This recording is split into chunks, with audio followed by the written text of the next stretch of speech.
Hello everyone, আজকে আমি আপনাদের দেখাবো পুই মিচুরির একটি দুর্দান্ত রেসিপি। চলুন দেখে নেওয়া যাক এর জন্য কি কি লাগছে।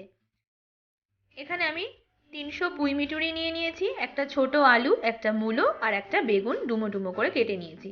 আর এখানে আমি 1 বড় চামচ কালো সর্ষে নিয়ে নিয়েছি। আর এখানে 4টে লঙ্কা, আমি কাঁচা লঙ্কা নিয়ে নিয়েছি। এবার আমি এই 4টে কাঁচা লঙ্কা আর 1 বড় চামচ সর্ষে একটু নুন দিয়ে বেটে নেব। এবার আমি একটা কড়াই গরম করেছি। এখানে আমি 2 থেকে 3 বড় টেবিল চামচ সর্ষের তেল দিয়ে দিলাম।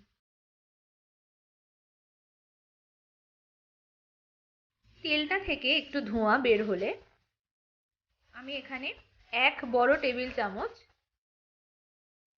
5 ফোড়ন হাতে একটু ঘষে নিয়ে দিয়ে দিয়েছি।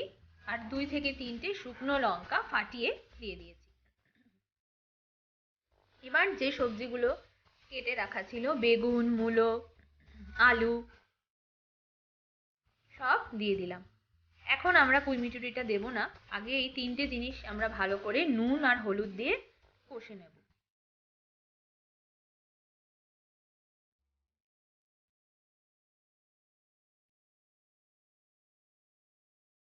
অনেকটা দেখুন সবজিগুলো কষা হয়ে গেছে।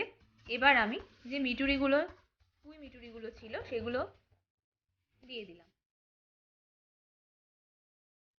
এবার ভালো করে আমাদের এই সব সবজিগুলো নিয়ে কষে নিতে হবে।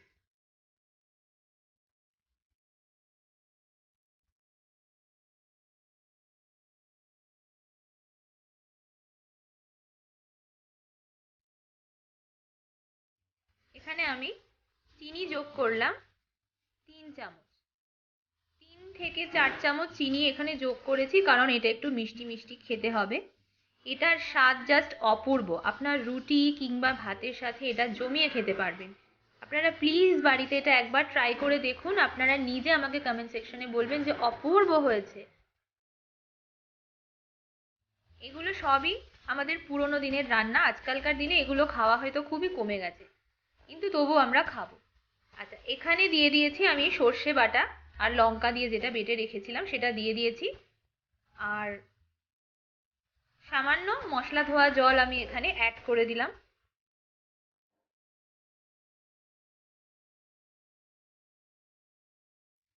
আর একটু জল এখানে আমি দিলাম, কারণ জল মনে হচ্ছিল আর একটু লাগবে। আচ্ছা, এবার আমি সেকেন্ড স্টেপে যাব।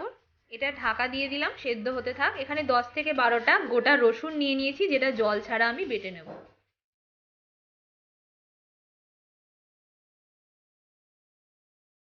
দেখুন আমাদের কিন্তু সবজিগুলো অনেকটা নরম হয়ে গেছে, তাই আমি খুন্তি করে বারবার আলুগুলোকে একটু চেপে চেপে দেখে নিচ্ছিলাম।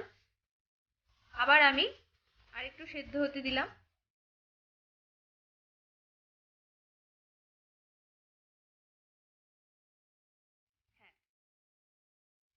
এবার আমাদের সবজি কিন্তু অলমোস্ট কুকড।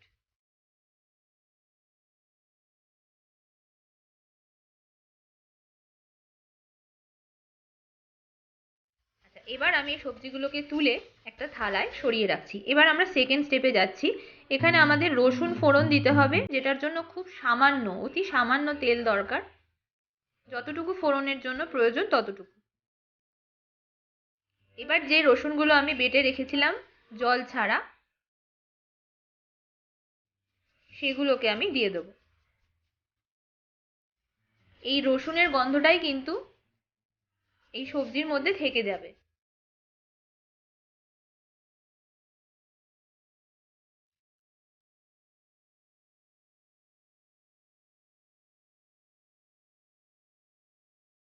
এবার আমি যে সবজিটা কষিয়ে রেখেছিলাম সেটা এখানে দিয়ে দিলাম।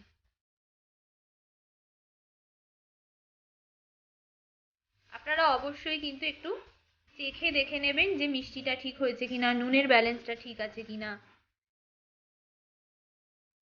আর এই যে আলুগুলো আছে এগুলোকে একটুখানি চেপে চেপে দেবেন, তাহলে এটার টেস্ট আরো মাখা মাখা হয়ে যাবে, আরো সুন্দর খেতে হবে।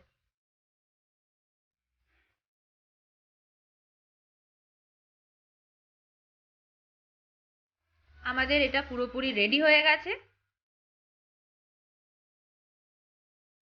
আপনারা নিশ্চয়ই বাড়িতে এটা বানিয়ে আমাকে কিন্তু জানাতে ভুলবেন না।